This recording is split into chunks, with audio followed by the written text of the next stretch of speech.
लिए एक आदर्श थे, पूरी मानवता के लिए एक प्रेरणा का स्रोत थे और साथ ही साथ ज्ञान के अनुपम भंडार भी थे। गृहस्थ में भी पूर्णता थी। सत्संगत उन्होंने संसार को जो संदेश दिया वो ये बताया कि जब तक इस निराकार प्रभु परमात्मा की प्राप्ति जीवन में नहीं हो जाती तब तक आत्मा बंधनों में जकड़ी रहती है। सत्संगत और ये भी हमें समझाया कि जो अपने आप को हम शरीर मान रहे हैं, दरअसल हम शरीर नहीं, एक आत्मा है। आत्मा जो परम पिता परमात्मा का अंश है। जन्मों जन्मों से आत्मा भटकती चली आ रही है। ये प्रभु की कृपा है कि सत्संगत इसे मानव तन दिया है और इसी तन में आकर ये आत्मा बंधनों से निजात प्राप्त कर सकती है और मोक्ष को प्राप्त कर सकती है। वो भी शरीर छोड़ने की बात नहीं कह रहे सदगुरु। जीते जी सत्संगत हमें सदगुरु बंधनों से मुक्त कर रहे हैं। तो सत्संगत इनकी निडरता की बहुत सारी मिसालें हम सुन चुके हैं और संसार की आंधियाँ, संसार की गर्म हवाओं की परवाह न करते हुए सदगुरु ने सत्संगत वो कर्म करके दिखाए जिसका वो जिक्र किया करते थे। एक बार एग्जाम्पल भी उन्होंने दिया कि अगर कहीं पर कोई ऐसी बीमारी आ जाती है किसी गांव में किसी स्थान पर, तो सत्संगत और वो बीमारी आने के बाद हम देखें कि डॉक्टर, ऐसा नहीं है कि डॉक्टर उस स्थान पर ना जाए और ये सोचें कि कहीं इस बीमारी के बाद इस बीमारी से मेरे जीवन का अंत ना हो जाए। अगर ऐसी सोच किसी डॉक्टर की है तो सत्संगत उसकी बहुत बड़ी भूल है। आज संसार में जो बीमारी फैली हुई है, घृणा और नफरत की, सदगुरु बाबा गुरबचन सिंह जी महाराज ये चाहते थे कि संसार के हर इंसान को, हर मानव को के जीवन में शीतलता आए और सत्संगत इस शीतलता को प्राप्त करने के लिए किस तरह सत्संगत की प्रभु ज्ञान की दात हमें दी है। सत्संगत काफी देर से आप उनका जिक्र सुन रहे हैं। अगर ये कहा जाए कि जीवन का कोई भी ऐसा पहलू नहीं था जिसको सदगुरु के कर्म ना रहे हो, किस तरह सत्संगत छोटी छोटी बातों को समझाने का प्रयास किया। सत्संगत मिशन को आगे बढ़ाने के लिए जो पहला उन्होंने प्रचार किया 1967 में, वो सत्संगत इंग्लैंड और मिडिल ईस्ट का था और उस वक्त ज्ञानवान महात्माओं की संख्या गिनती में होती थी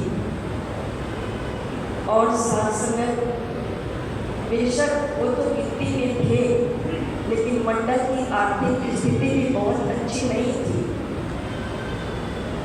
आर्थिक स्थिति अच्छी ना होने के बावजूद भी सदगुरु ने सत्संगत वो ईरान की यात्रा में एक वैन खरीदी और सत्संगत सारा दिन उसके अंदर यात्रा करते हुए जो परेशानियां थी वो सहते रहे और रात को सड़क के किनारे कहीं भी तंबू लगाकर सो जाना और कई कई दिन ब्रेड केवल खा करके भी सत्संगत के प्रचार को प्राथमिकता देते रहे।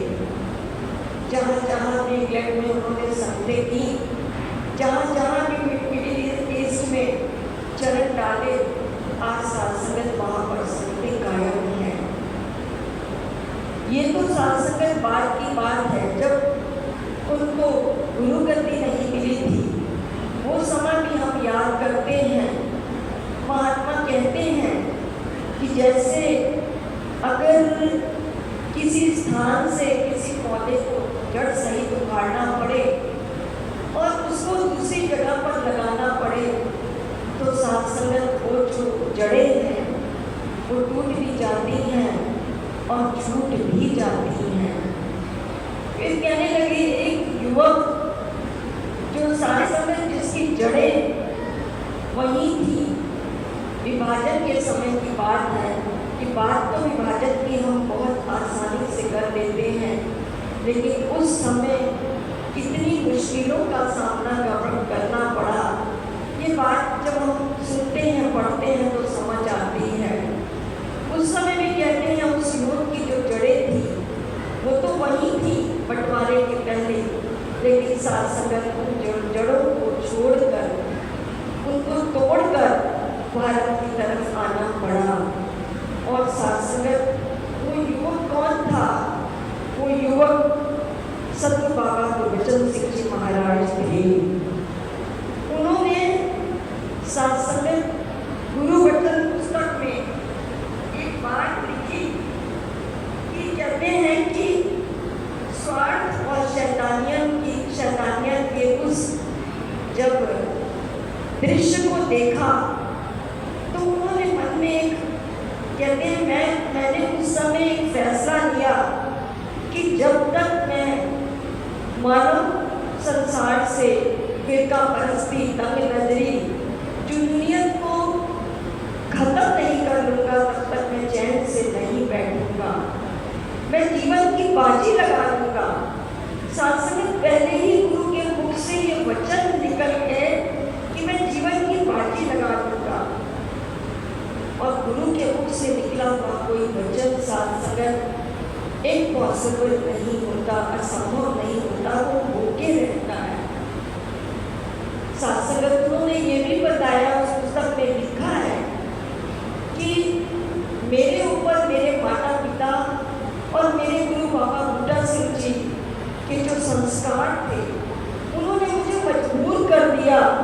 और बार बार मेरे जहन से यही आवाज़ आ रही थी कि उठो, ये जितने लोग हैं तेरे भाई बहन हैं, उठकर इनकी सेवा करो।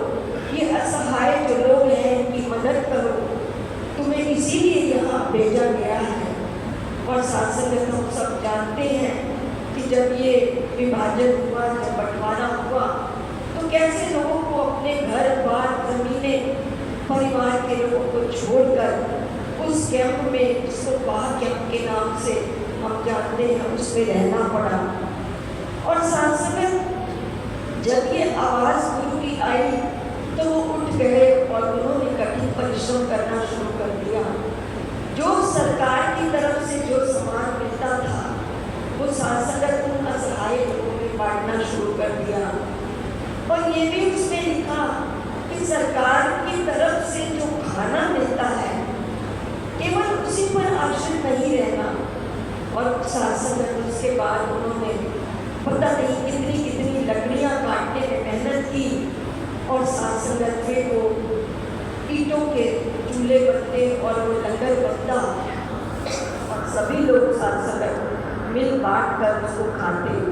और फिर कुछ दिन बाद सरकार की तरफ से ट्रक आए कि जिनको भी भारत जाना है वो इस ट्रक पर बैठ जाए। और साथ संगत उस समय भी उन्होंने पहल अपनी नहीं की, बल्कि जितने लोग उस वाहन में थे उनको ले जाकर उस ट्रैक्टर में बिठाया, उस ट्रकों में बिठाया। और साथ संगत अभी 4 महीने ही उनके विवाह के हुए थे। और साथ संगत अपनी सुपत्नी कुलवंत कौर जी को भी उसी ट्रक में बिठाया और साथ में ये कहा कि आप सारे भारत चले जाओ, दास आप सबका सामान लेके बाद में ट्रेन से आ जाएगा। और उन्होंने ऐसा किया भी। साथ संगत एक क्षण की भी कल्पना करके देखिए, क्या साथ संगत अगर किसी के साथ प्रैक्टिकल नकार न करे ऐसा होता है तो उस समय वो क्या करेगा? वो अपने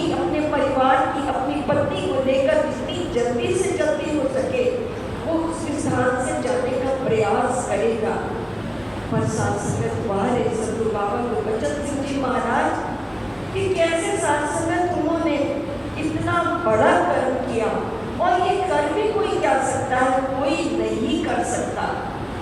अगर कोई कर सकता है तो वो सतगुरु ही कर सकते हैं, क्योंकि साथ संगत सतगुरु भगवान है, सारी शक्तियां इनके पास हैं।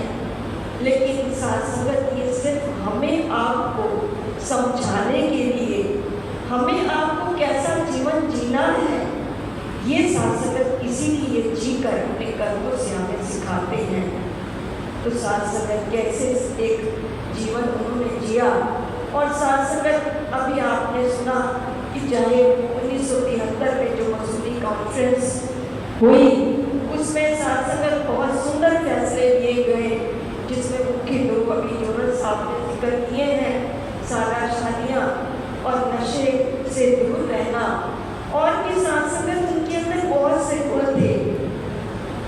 एक बहुत बड़े वो अगर कहा जाए तो इंजीनियर थे, कि वो साथ संगत किस तरह से जब साथ संगत मिशन के ऊपर संकट आया तो पेट्रोल का, उस समय साथ संगत उन्होंने अपनी कारों को केरोसिन ऑयल और साथ संगत अन्य चीज़ों के साथ उसको जलाना शुरू किया।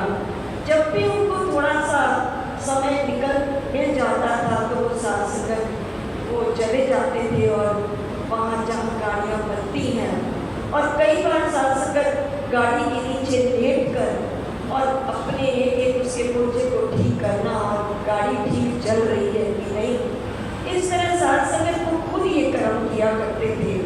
एक बार गाड़ी के नीचे लेटे रिपेयर कर रहे थे गाड़ी को कि सेवादार महात्मा आ गए और कहने लगे, बाबा जी आपसे मिलने के लिए कोई आए हैं।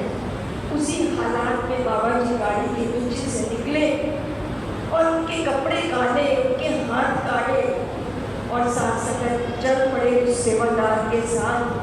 और सेवादार महात्मा ने साथ संगत बाबा जी से कहा कि बाबा जी आप अपने कपड़े बदल लीजिए, आपके कपड़े बड़े काले हैं, और जो नेता मिलने के लिए आए हैं वो आपको कैसे पहचानेंगे। साथ संगत सतगुरु ने एक नज़र उस सेवादार के ऊपर डाली और कहने लगी, अच्छा पर आपने तो मुझे पहचान लिया है कि नहीं। साथ संगत कितनी गहरी बात उन्होंने की। और साथ संगत ये सीख मिलती है गुरु से कैसे बात करनी चाहिए, गुरु के आगे कैसे बोलना है, ये साथ संगत हम आपके चरणों में आकर के ही सीखते हैं। और भी साथ संगत अगर उनका जीवन देखें तो कोई बहुत कुछ उपाधियाँ उनको मिली थी, युग प्रवर्तक कहा गया उनको कि आने वाले युग को साथ संगत उन्होंने बदला, किस तरह पलटा उस युग को। और साथ संगत फिर ऐसा समय भी आया कि जब ये मिशन देश विदेश की सीमाओं को लांघ कर और उन्नति की ऊंचाइयों पर पहुंच गया, तो जो विरोधी थे उनको ये बातें अच्छी नहीं लगी, और फिर साथ संगत उन्होंने बहुत गलत काम करने शुरू कर दिए। यहाँ तक कि साथ संगत 1973 में साथ संगत मसूरी 1973 में साथ संगत अमृतसर में जब ये मानव एकता सम्मेलन हो रहा था, तो साथ संगत जितने जरूरी लोग थे वो नफरत की इच्छा से भरे हुए और जहाँ लेकर तलवारें लेकर साथ संगत मार काट शुरू कर दी। 18 लोगों की जान भी चली गई और 70-80 घायल भी हो गए। और फिर साथ संगत उसके बाद यहाँ पर भी बस नहीं की, उसके बाद साथ संगत को सतगुरु बाबा जी का आगमन जब कानपुर में हुआ, तो कानपुर में भी साथ संगत जरूरियों ने नंकारी मिशन का जो भवन था उसको घेर लिया, और साथ संगत अंदर जाकर जो महात्मा सत्संग कर रहे थे और जो महात्मा लंगर तैयार कर रहे थे उनके ऊपर भी साथ संगत वार किए। उसमें भी 6 लोगों की जानें गई और कई घायल हो गए। साथ संगत जब ये दृश्य देखा गया तो बाबा जी के मन में ये भाव आया कि बस अब ये ऐसे रुकने वाला नहीं है, अब इसके लिए कुर्बानी तो देनी ही पड़ेगी। और साथ संगत फिर उसके बाद अप्रैल में साथ संगत जब आपका चंडीगढ़ में ये समागम मानव एकता सम्मेलन हो रहा था, तो वहाँ सदगुरु बाबा जी ने अपने वचनों में यही फरमाया। वो कहने लगे कि आपका मिशन कोई ऐसा मिशन नहीं है, अगर आप सोचते हो कि इस मिशन से बाबा गुरबचन सिंह जी महाराज का अगर जीवन चला गया तो शायद ये मिशन खत्म हो जाएगा। नहीं, ये सत्य का मिशन है। एक शरीर जाने के बाद भी ये मिशन प्रफुल्लित होता रहेगा। और साथ संगत ये बात तो कही, फिर वो आई, वो कहते हैं 24 अप्रैल की काली रात, और जिसमें साथ संगत नफरत और ईर्ष्या की गोली मानवता के सीने से पार हो गई। और साथ संगत वो शहादत, वो बलिदान सदगुरु बाबा गुरबचन सिंह जी ने स्वयं अपना दिया, इसलिए कि अब इसके बाद कुछ नहीं होगा। और साथ संगत उसके बाद हमने इतिहास पलटते हुए देखा है। कौन सा इतिहास? फिर साथ संगत उसके बाद बाबा हरदेव सिंह जी महाराज इतिहास रूप में उसके बाद वो शरीर करके आए। और अभी आपने सुना भी है कि किस तरह साथ संगत संगतों में इतना रोष था कि खून का बदला खून, वो कहते रहे। और साथ संगत फिर गुरु के जो वचन निकले उसको सुनकर तो सारी साथ संगत के मनों में ठंडक मिल गई। उन्होंने कहा खून का बदला तो लेंगे, बदला तो हमें लेना ही है, लेकिन खून बहा कर नहीं, खून रंगों में लेकर लेना है। तो साथ संगत आओ, आज कितने वर्ष हो गए, लेकिन हर साल की याद में यहाँ कैसे साथ संगत रक्तदान होता है, कैसे साथ संगत आज किसी को अगर पता लगे कि खून देना पड़ेगा तो वो डर जाता है, खून देना पड़ेगा तो मेरा तो नुकसान हो जाएगा। लेकिन नहीं साथ संगत, आज ये महात्मा भी जो न साफ फरमा रहे थे, किस तरह साथ संगत खुशी खुशी खून दे रहे हैं। अगर डॉक्टर मना कर रहे हैं तो रो रहे हैं, दिल से दुखी हो रहे हैं कि हम इसमें शामिल नहीं हो पाए, हम ये काम नहीं कर पाए। तो आओ साथ संगत, अगर वास्तव में हम बाबा देव सिंह जी महाराज, बाबा गुरबचन सिंह जी महाराज को सच्ची श्रद्धांजलि अगर देते हैं, तो साथ संगत हमें उन्होंने जो उपकार किए, जो कर्म किए, साथ संगत उसे हमने अपने जीवन में अपनाना है। केवल जबान से इसका जिक्र करने से बात नहीं बनती, बात तो कर्म करने से बनती है। तो इन्हीं शब्दों से दासी आपसे क्षमा मांगती है और अपने लिए भी और साथ संगत के लिए भी अरदास करती है कि जैसा सदगुरु माता सुदीक्षा भी चाह रहे हैं, वैसा साथ संगत जीवन बन जाए। क्योंकि ये सत्य का सूरज आज भी सदगुरु माता सुदीक्षा जी के रूप में चमक रहा है और हमें साथ संगत आश्रय दे रहा है प्यार से।